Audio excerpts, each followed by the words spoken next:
Simon. Okay. Now, Karl, Wretch might be a new band, but in no way you're new to the music scene. Yeah. How did Wretch become a band? Well, about 3 years ago, 4 years ago now almost, my old band, Gates of Slumber, was winding down due to guys in the band and their drug habits.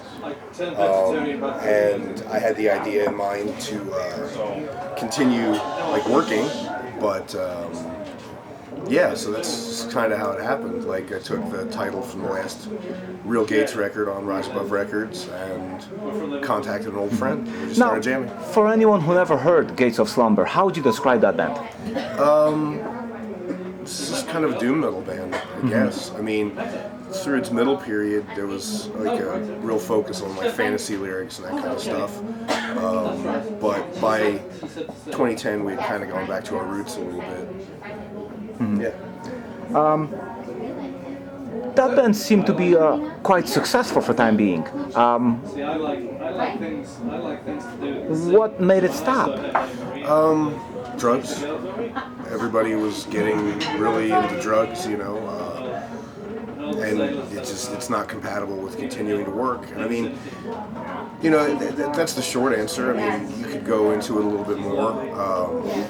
You know, there's a definite maximum horizon, I think, for anything, and Gates had kind of hit that. You know, you can't expect a lot of pop success if you're playing, you know, 10, 12 minute doomy epics. Like, you're not going to transition into being a radio rock band or whatever. It's just not that. Like, and by our peak, you know, we headlined a stage at Roadburn. You know, we could reasonably expect to maybe headline a club tour of cities in Europe. You know, we could have a decent U.S. tour, and that was good, I thought. My buddy, my brother Jason, he was very let down by the fact that we weren't continuing to climb up the ladder of success, as it were. And I don't think he necessarily ever reconciled that. Now, that is so odd, because you've done records, you've put all this hard work only to give it away due to drugs. Yeah. You know? It's a real motherfucker. Now, how did you transition, and was it an easy transition into Wretch? Oh, it was a very easy transition. I mean, I just took material that I've been working on for the next Gates record and played it. That's what happened. Who are the new members that are playing with you, and what do they bring to the table? The drummer is a guy named Chris Gordon, who played on a very early Gates. Excuse me. Little throat thing here. He played on an early Gates demo, the very first like real demo that we did.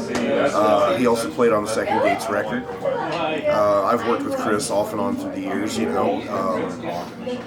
We just kind of vibe together. Like, I understand, you know, there's simpatico, like the way that he drums and the way that I play guitar, we're able to work together very well. And then Bryce, the bass player, is a guy from around town who played in like some stoner doom bands back home in Indianapolis, and you know, he was on like a short list of people I wanted to work with. So, you know, he wasn't doing anything, and we were starting up this band hand in glove. Now, not much is heard about music scene from Indianapolis. What's it like? It's decent. For a city of its size, it's really decent. There's, you know, bands like Apostle of Solitude, Devil to Pay, Astral Mass. It's actually got quite a heavy music scene, like a long-running death metal scene going all the way back to the early 90s, and, you know, a doom metal scene that Chuck from Apostle and I kind of kicked off in the mid-late 90s with a band that we were doing called The Key. So yeah, it's not necessarily like a big rock star scene, but it's vibrant. When you got the new lineup for Wretch together,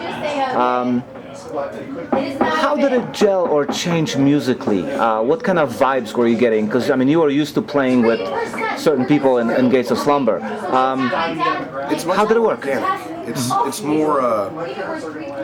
Gates was focused very much on like strict time. 4 counts were very strict, and the song structures were very strict.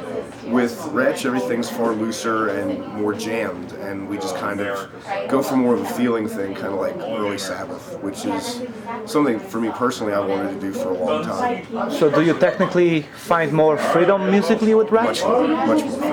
Okay. Like we can, like just yesterday at rehearsal we jammed Beyond the Wall of Sleep, and then after, just the song breaks down with the drums, and then we just kind of jammed for like 20-30 minutes after that. So it was just fun, You mentioned that, but the name Wretch comes from the last album by Gates of Slumber.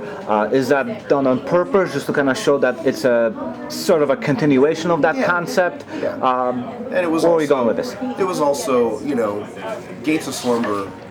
The Gates of Slumber was like 4 words, about 1,000 syllables. Just very difficult to, wrap your tongue around. Whereas Wretch is 1 syllable, Wretch, and it's, what it is. And simplicity is genius. So just 1 word, picturesque title. Musically, how different is this album from any previous of your releases? Oh, it's very different. Like we spent a lot more time in the rehearsal phase. Like everything was 100% done and mapped out in our heads before we went in the studio. Whereas with a lot of the Gates stuff, we would, go in 80-90% maybe, but there was so much room for interpretation when we get in the studio. We spent way more time in rehearsal, but at the same time, it's a much looser affair because we take a much looser attitude to the music. So.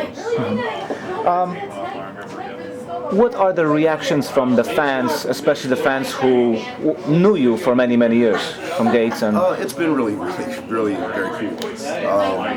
There's a lot of people who have said some very wonderful things, and it's been really humbling and kind. Okay. It's never easy to establish a new band, even if you were in the scene before. What kind of challenges are you facing? Just the same that there ever were. There's only so many larger bands that you can support because, of course, the goal with anything when you're getting into a touring thing is to be in a support cycle, and it's very difficult. There's Pentagram, Saint Vitus, The Obsessed, Skull, Trouble, but it's difficult to get those support slots. So it's just what to do, how to do it. Those are the kind of struggles that just keep repeating over and over again. As you are playing shows and people are getting the record, do you kind of see that you coming out of the shadows of Gates of Slumber? Or you still kind of feel that over you? I think we bring a lot of it on ourselves, like to fill out like our full sets, because the Wretch record is only a half hour long, which was by design. We wanted to focus on having a more concise, to the point record, but you're called on to play more live, so we would actually bring Gate songs into the set. So there's still a little bit of living under the auspice of Gates of Slumber, but I'd really like to, within the next couple of years, let this band establish its own identity more. Are you continuously writing new songs? Not as much as we should. It's, it's a difficult process, You create something and then you throw it away. You keep maybe one part of it, you bring it back. It's a lot of trial and error. Now, after so many years of being involved in songwriting, what are the influences coming from? It's hard to find it sometimes. It's hard to find your influence or what you want to say that hasn't already been done like 100,000 times before. To try to find something that is pleasing and then interesting at the same time. Now, finally, in the last decade or so, the doom metal really exploded. What's the best thing being part of that scene? Really, I don't even know if I'm part of it anymore. I mean, I feel as if, kind of a relic of the bygone eras of the scene, like from 10 years ago or so, you know, because Gates was very much a part of like Reverend Bizarre's, you know, explosion and all that stuff back in 06, 07. And we supported them on their last European tour. We brought them to the U.S., you know. It was, that was kind of the more of the salad days, I guess. Today it's difficult to feel like you have your feet sometimes, for me anyway. But I mean, I'm also less concerned with being a part of a scene and more just trying to come up with songs that are satisfying for me personally. With so many new releases and so many new bands competing for the same money, why should an average fan reach out and get the Wretch album as opposed to something different? What's there for them? What's there? I don't know if I'm the person to answer that. I mean, I think that in today's scene, there's a lot of people who are focused on an image or a style that's like related to like 70s rock and this sort of occult Satanism thing, which was actually kind of more in vogue 4 or 5 years ago. But you know, as you do, things filter down. There's a lot of people doing that kind of stuff. And Wretch doesn't do that. We focus on trying to remain contemporary and true to our influences, and try to focus on songs that don't have a religious agenda, don't have a party agenda, that are more about real things. I think the band's really good live. I think that's a real strength that we bring to things. I don't have any illusions. I think that you just keep, punching as hard as you can every time you get out there, and hopefully that wins people over more than, a pretty girl or an image or anything like that. Cover art, that doesn't mean anything. The name of the band, the name of the record essentially doesn't mean anything if the music doesn't connect with the person that's listening to it.